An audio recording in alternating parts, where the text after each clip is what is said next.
Train ticket book करने के लिए सबसे पहले आपको IRCTC की वेबसाइट पर आना होगा। इसका लिंक मैंने डिस्क्रिप्शन बॉक्स में दे दिया है, वहाँ से डायरेक्ट क्लिक करके भी आप यहाँ पर आ सकते हैं। वैसे गूगल में आप IRCTC लिखकर सर्च करेंगे तो यहाँ पे जो पहला वेबसाइट आता है इस पर आपको सिंपल सा है क्लिक करना रहता है। तो इस पर क्लिक करेंगे तो गाइस जैसे आप क्लिक करते हैं आप कुछ इस तरह के इंटरफेस पर आ जाते हैं। यहाँ पर आपको सबसे पहले ट्रेन टिकट बुक करने के लिए रजिस्टर करना होता है, यानी आईडी पासवर्ड बनाना होता है। उसके बाद आप लॉगिन करके यहाँ पे किसी भी ट्रेन को सर्च करके उसका टिकट बुक कर सकते हैं। तो सबसे पहले हम यहाँ पर रजिस्टर करना सीखेंगे और रजिस्टर करेंगे, अपना अकाउंट बनाएंगे। तो इसके लिए यहाँ पे रजिस्टर का ऑप्शन मिल रहा है, उस पर क्लिक करेंगे। तो जैसे आप रजिस्टर पर क्लिक करते हैं कुछ इस तरह का इंटरफेस सामने आता है। अब यहाँ पर सबसे पहले आपको बेसिक डिटेल्स डालनी रहती है, जैसे कि आपको एक यूज़र नेम सेट करना होगा, एक पासवर्ड सेट करना होगा और आपको कौन सी लैंग्वेज चुननी है वो चुनना रहता है। और basic details, personal details, address details, ये चीज़ें आपको यहाँ पे अकाउंट बनाने के लिए फिल करनी रहती है। तो सबसे पहले हम यहाँ पे एक यूज़र नेम डालेंगे। तो ध्यान रखना है कि आपको एक ऐसा यूज़र नेम डालना है जो थोड़ा डिफ़िकल्ट हो, क्योंकि अगर वो ऑलरेडी पहले से ही रजिस्टर्ड होगा तो वो आपको यहाँ पे एरर दिखाएगा, ठीक है। तो यहाँ पे आपको डिफरेंट यूज़र नेम डालकर ट्राई कर लेने हैं। जैसे कि यहाँ पे लिखा हुआ है गुलाब और इसमें अंक डाल देंगे कुछ 5, 6, 7, ऐसे करके आप ट्राई कर लेंगे। जिसमें ग्रीन हो जाए वो यूज़र नेम आपका यहाँ पे सेलेक्ट हो जाएगा, उसी को आपको बना लेना है, ठीक है। तो गाइस जैसे कि मैंने ये यूज़र नेम यहाँ पे डाला तो इसको इसने सेलेक्ट कर लिया है, कोई एरर नहीं दिखाया है। तो ये यूज़र नेम हम जो है यहाँ पे बना लेते हैं और पासवर्ड सेट करेंगे। पासवर्ड आपको स्ट्रॉन्ग बनाना है।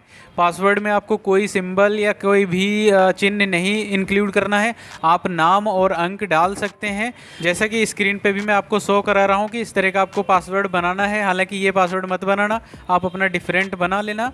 जो पासवर्ड आप ऊपर वाले बॉक्स में डालेंगे वही आपको कंफर्म वाले पासवर्ड वाले ऑप्शन में डालना है और आपकी जो लैंग्वेज है उसको यहाँ पे सेलेक्ट कर लेना है। और सिक्योरिटी क्वेश्चंस में से आपको एक सिक्योरिटी क्वेश्चन सेलेक्ट कर लेना है। जैसे कि यहाँ पे कई सारे क्वेश्चंस हैं, आपको अपने अनुसार सेलेक्ट कर लेना है और उसका आंसर भी आपको दर्ज कर देना है, ताकि आप पासवर्ड वगैरह भूल जाएं तो उसको इसके माध्यम से रीसेट कर पाएंगे। तो जैसे कि मैंने what is your pet name select कर लिया है, तो पेट का नाम जो भी है वो आप डाल देंगे और कंटिन्यू के ऑप्शन पर क्लिक कर देंगे। जैसे आप कंटिन्यू करते हैं आप पर्सनल डिटेल्स वाले विकल्प में आ जाते हैं। यहाँ पर आपको अपना नाम और लास्ट नेम ये चीज़ें दर्ज करनी रहती हैं। सेलेक्ट ऑक्यूपेशन वाले ऑप्शन में आप स्टूडेंट या प्राइवेट, गवर्नमेंट, किसी भी फील्ड में जो भी आप कर रहे हैं वो सेलेक्ट कर लेंगे या फिर आप अदर भी कर देंगे। DOB वाले ऑप्शन में आपको DOB डाल देनी है, जो भी आपकी डेट ऑफ बर्थ है वो यहाँ पे एज इट इज़ एंटर कर देनी है। मैरिड या अनमेरिड में से आपको जो भी स्टेटस है आपका, मैरिड है तो मैरिड सेलेक्ट करेंगे, अनमेरिड है तो अनमेरिड सेलेक्ट करेंगे। और इंडिया आपका ऑलरेडी सेलेक्टेड रहता है। यहाँ पे मेल फीमेल जो भी है वो यहाँ पे आपको जेंडर सेलेक्ट कर लेना है। जैसे कि मैं मेल सेलेक्ट कर लेता हूँ। ईमेल वाले बॉक्स में आप अपनी ईमेल आईडी दर्ज कर देंगे। तो ईमेल आईडी आपको सही से फिल करना है। ईमेल आईडी को वेरीफाई किया जाएगा और आपका जो मोबाइल नंबर है वो यहाँ मोबाइल नंबर वाले बॉक्स में दर्ज करना रहता है। सेलेक्ट नेशनलिटी वाले ऑप्शन में आपको अपनी नेशनलिटी सेलेक्ट कर लेनी है, इंडिया। इतना करने के बाद बस आपको कंटिन्यू कर देना है। उसके बाद अब नेक्स्ट स्टेप पर आ जाते हैं। तो इस वाले स्टेप में आपको अपनी एड्रेस डिटेल्स को फिल करना रहता है। तो फ्लैट, डूअर, ब्लॉक में आप अपना मकान नंबर और स्ट्रीट, एरिया, लोकेलिटी जो भी है, पिन कोड वगैरह, स्टेट वगैरह सेलेक्ट करके सारी चीज़ें यहाँ पे आपको सही से फिल कर देनी है। तो चलिए फटाफट हम ये सारी डिटेल्स फिल कर देते हैं।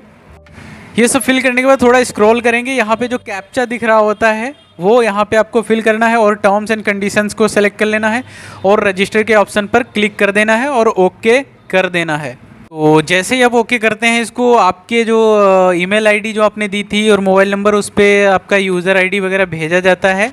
उसको यहाँ पे लॉगिन करके आपको मोबाइल नंबर और ईमेल आईडी को OTP से वेरीफाई करना होता है। उसके बाद आपका अकाउंट सक्सेसफुल बन जाता है। तो जो आईडी पासवर्ड आपको ईमेल के जरिए रिसीव हुआ है वो यहाँ पे लॉगिन के ऑप्शन पर क्लिक करेंगे और वो आईडी पासवर्ड डालकर लॉगिन करेंगे। लॉगिन पेज पे कुछ इस तरीके से आपका जो आईडी पासवर्ड है वो आईडी वाले में आईडी और पासवर्ड वाले में पासवर्ड डालकर साइन इन कर लेना है। जैसे ही आप पहली बार आईडी पासवर्ड डालकर लॉगिन करते हैं, सबसे पहले आपको अपना मोबाइल नंबर और ईमेल आईडी को वेरीफाई करना होता है OTP से। तो आपको पहले मोबाइल नंबर पर OTP भेजना है और उसको डालकर वेरीफाई करना है, फिर ईमेल पर भेजना है, उसको डालकर वेरीफाई कर लेना है। तो मैंने यहाँ पर नंबर और ईमेल आईडी दोनों को ही वेरीफाई कर लिया है। जैसे ही आप ये दोनों चीज़ें वेरीफाई कर लेते हैं आपका अकाउंट सक्सेसफुली बन जाता है। अभी इस अकाउंट के जरिए आप ट्रेन टिकट बुक कर सकते हैं। तो आईडी पासवर्ड आपने बना लिया है। अब आपको लॉगिन करना है अपना जो यूज़र नेम बनाया है वो यूज़र नेम वाले बॉक्स में, और पासवर्ड वाले बॉक्स में, और जो नीचे कैप्चा दिख रहा है वो कैप्चा बॉक्स सेम टाइप करके साइन इन पर क्लिक कर देंगे। आपकी आईडी लॉगिन हो जाएगी। नाउ अब आपको जहाँ से जहाँ जाना है वो आपको स्टेशन सर्च करने हैं। तो जैसे कि मुझे लखनऊ से, मैं आपको सर्च करके दिखा रहा हूँ, लखनऊ से न्यू दिल्ली के लिए, ठीक है। तो लखनऊ ऊपर वाले में डालेंगे जहाँ से जाना है, और जहाँ तक जाना है वो 2 वाले ऑप्शन में डालेंगे। किस डेट में जाना है वो डेट यहाँ से सेलेक्ट करेंगे। जैसे कि मैं यहाँ पे 30 तारीख में देख लेता हूँ, ठीक है। सर्च पर क्लिक करेंगे, लखनऊ से न्यू दिल्ली, और किस डेट में जा रहे हैं वो चेक कर लेंगे, और सर्च पर क्लिक करेंगे। आपके सामने सभी ट्रेन्स आ जाएंगी जो लखनऊ से दिल्ली इस डेट में जा रही हैं। जिस डेट में आपने सर्च करा है वो सारी लिस्ट आपके सामने आ जाएगी। बहुत सारी ट्रेन्स हैं। आप जिस भी ट्रेन में यात्रा करना चाहते हैं या जो भी आपको टाइम सही लगता है उस टाइम वाली ट्रेन को आप यहाँ पे उसमें सीटें चेक करेंगे। तो जैसे कि बहुत सारी ट्रेन्स हैं, आनंद, हमसफ़र और वंदे भारत। जैसे कि मैं वंदे भारत में एसी चेयर में देखता हूँ, तो यहाँ पे हम इसको रिफ्रेश के ऑप्शन पर क्लिक करेंगे, इस वाले ऑप्शन पे, और आपके सामने देखिए सीट अवेलेबल होंगी। तो ग्रीन में कितनी सीट्स अवेलेबल हैं वो दिखा देगा। जैसे कि अवेलेबल 262 सीटें इसमें अवेलेबल हैं।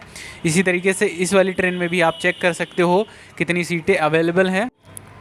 और दूसरी ट्रेन्स में आपको देखना है तो उनमें भी आप कौन सी क्लास में देखना चाहते हैं वो अपने हिसाब से क्लास सेलेक्ट करके और उस पर रिफ्रेश पे क्लिक करेंगे तो सीटें अवेलेबल होंगी, वो आपको सामने दिख जाती हैं। तो अगर सीटें अवेलेबल नहीं होंगी तो वेटिंग दिखाएगा। जैसे कि ये चंपारण हमसफ़र एक गाड़ी है तो इसमें 30 तारीख में देखिए 16 वेटिंग दिखा रहा है। वेटिंग में WL लिखा रहा होगा।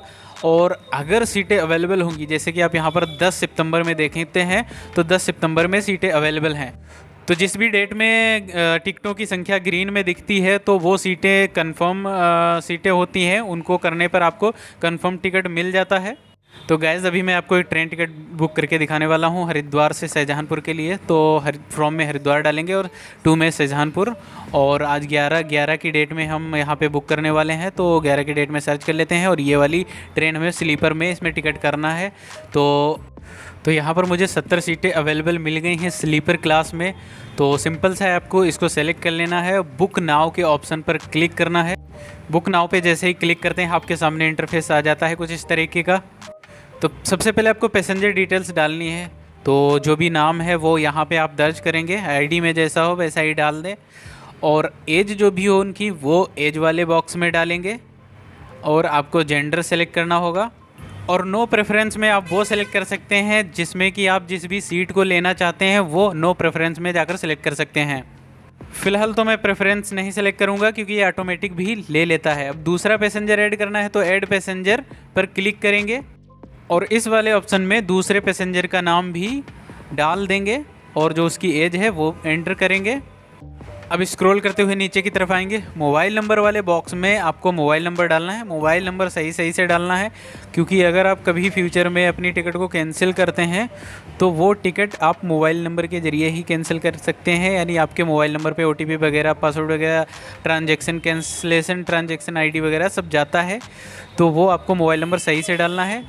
और अदर प्रेफरेंस में से आपको बुक ओनली इफ़ कंफर्म ज़रूर सेलेक्ट कर लेना है अगर आप तत्काल वगैरह टिकट बुक कर रहे हैं, क्योंकि ये बहुत इंपॉर्टेंट है, क्योंकि सीट अवेलेबल होगी तभी आपकी टिकट यहाँ पे बुक होगी। और आपको पेमेंट कैसे करना है, net banking, credit card, Bhim UPI के ज़रिए, वो आपको यहाँ पे सेलेक्ट कर लेना है। जैसे कि मैं UPI के ज़रिए करना चाहता हूँ तो मैंने भीम थ्रो UPI ये वाला ऑप्शन पे थ्रो भीम UPI वाला ऑप्शन सेलेक्ट कर लिया है। कंटिन्यू के ऑप्शन पर क्लिक करेंगे। अब आगे दोस्तों यहाँ पे आपको डिटेल्स को एक बार वेरीफाई कर लेना है और स्क्रॉल करते हुए नीचे की तरफ आना है। जो कैप्चा दिख रहा है वो कैप्चा इसमें आपको दर्ज करना होगा। कैप्चा डालकर कंटिन्यू के ऑप्शन पर क्लिक करेंगे। तो गैस अब पेमेंट वाले पेज पर आप आ चुके हैं। यहाँ पर आपको सिंपल सा है पेमेंट करना होगा, तो पे एंड बुक के ऑप्शन पर क्लिक करेंगे। अब आपको यहाँ पे पेमेंट करना होगा, तो पेमेंट आप वर्चुअल ID डाल करके या फिर इस QR कोड के ज़रिए पेमेंट कर सकते हैं। तो QR कोड के स्कैन QR कोड को करेंगे और अपना पेमेंट किसी भी गूगल पे, फ़ोनपे से कर देंगे। तो यहाँ पे जैसे ही पेमेंट होता है आपका टिकट जनरेट हो जाएगा। जैसे कि यहाँ पे आप देख सकते हैं कि जो हमारी टिकट है वो यहाँ पे जनरेट हो चुकी है। टिकट को प्रिंट करने के लिए जो प्रिंटर का आइकन दिया रहता है PNR नंबर के पास में, उस पर क्लिक करेंगे। अब आपको अगर ये जानना है कि आपको कौन सा डब्बा और कौन सा सीट नंबर मिला है, वो तो इसमें आप इस टिकट में देख सकते हैं। करंट स्टेटस का जो ऑप्शन होता है उसके नीचे वहाँ पे डिटेल में लिखा रहता है कि आपकी जो सीट है वो यहाँ पे आप देख सकते हैं कि आपका जो डब्बा नंबर है वो S1 है और सीट नंबर 34 है। इसी तरीके से जो दूसरा पैसेंजर है उसका भी डब्बा नंबर सेम है S1 और सीट नंबर 35 है, यानी ये आसपास में है, 34-35 नंबर सीट है, डब्बा नंबर S1 है। तो करंट स्टेटस में आप अपनी सीट की स्टेटस देख सकते हैं और डब्बा नंबर देख सकते हैं। अब अगर आपको इसे प्रिंट करना है तो नीचे स्क्रॉल की तरफ आएंगे, प्रिंट पर क्लिक करेंगे, और अगर इसे PDF में सेव करना है तो सेव ए PDF पर क्लिक करेंगे और इसको अपने सिस्टम में या अपने फ़ोन में, अगर फ़ोन से कर रहे हैं, ठीक है, तो फ़ोन में पेज नंबर 1 डाल करके इसे सेव कर लेंगे। गैस एक चीज़ मैं आपको यहाँ पे बता दूँ कि जो इस वेबसाइट से आप पर्सनल ID के ज़रिए टिकट्स बुक करते हैं तो इसमें आप सिर्फ अपनी टिकट्स बुक कर सकते हैं या घर के सदस्यों की कर सकते हैं, लेकिन ज़्यादा से ज़्यादा टिकट इसमें बुक नहीं कर सकते हैं। अगर आप एक दुकानदार हैं और आप टिकट बुक करके पैसे कमाना चाहते हैं तो इसके लिए आपको इसकी बिज़नेस ID लेनी होगी। आप इस ID से जो है कस्टमर्स के लिए टिकट बुक नहीं कर सकते हैं, ये इंडिविजुअल के लिए होता है। कोई भी आम आदमी इससे अपनी टिकट, सिर्फ अपनी टिकट कर सकता है। उम्मीद करता हूं दोस्तों वीडियो पसंद आया होगा। वीडियो पसंद आया हो तो वीडियो को लाइक कर देना, और अगर आपका कोई डाउट सवाल है तो आप कमेंट करके पूछ सकते हैं। धन्यवाद।